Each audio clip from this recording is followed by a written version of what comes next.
Shalom Bapak Ibu, saudara-saudaraku yang dikasihi Tuhan. Bagaimana kabar hari ini? Saya percaya kita semua di dalam perlindungan Tuhan. Pada kali ini, saya akan membacakan firman Tuhan yang terdapat di dalam Kejadian pasal 12 ayat 10. Kejadian pasal 12 ayat 10, demikianlah firman Tuhan. Ketika kelaparan timbul di negeri itu, pergilah Abram ke Mesir untuk tinggal di situ sebagai orang asing, sebab hebat kelaparan di negeri itu. Saudaraku yang dikasihi Tuhan, ingatkah kita ketika Abram diperintahkan Tuhan untuk meninggalkan tanah Haran, tempat lahirnya dan tempat sanak keluarganya berada? Abram dijanjikan sebuah tanah di mana ia akan memiliki keturunan untuk menjadi satu bangsa yang besar. Hidupnya pun akan diberkati. Bahkan Tuhan juga menjanjikan buat Abram, yaitu namanya akan masyhur dan hidupnya menjadi berkat. Namun coba saudara perhatikan apa yang terjadi setelah Abram tiba di Kanaan. Di ayat 10 yang kita baca tadi dicatat bahwa kelaparan hebat kemudian membuat Abram harus mengungsi ke Mesir. Saudaraku yang dikasihi Tuhan, ada hal yang unik di situ. Tanah yang dijanjikan akan penuh berkat tersebut justru malah terjadi kelaparan. Apa ini? Bagaimana bisa tanah yang diberkati justru dilanda kelaparan?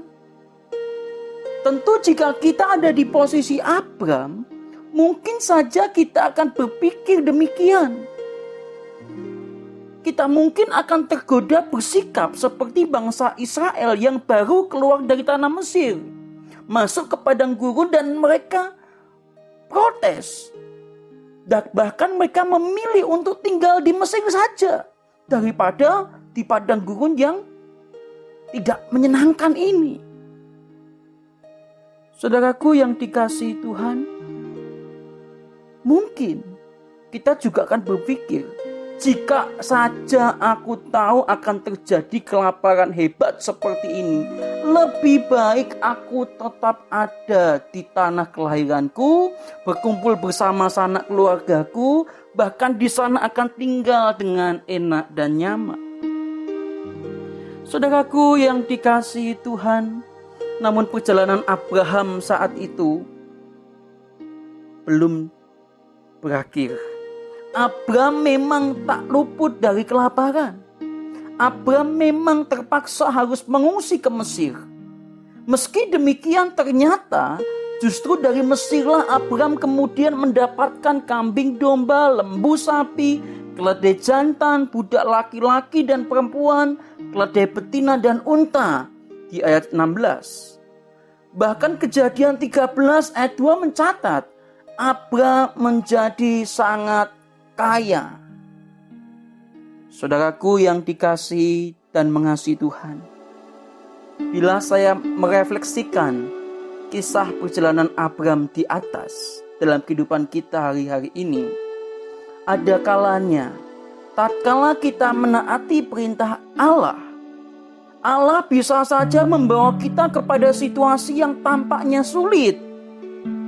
Ada banyak orang yang bersikap ketika jujur justru dianggap aneh dan dikucilkan, saudara. Ada pula yang ketika dia bersikap adil justru dianggap tak punya hati.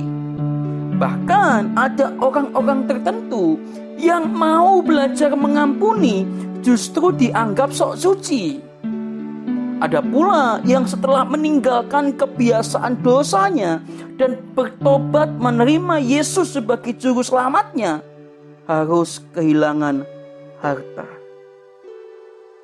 Saudaraku yang dikasihi Tuhan, masih banyak juga yang mendapatkan konsekuensi lebih berat dari itu tatkala dia hidup di dalam Tuhan.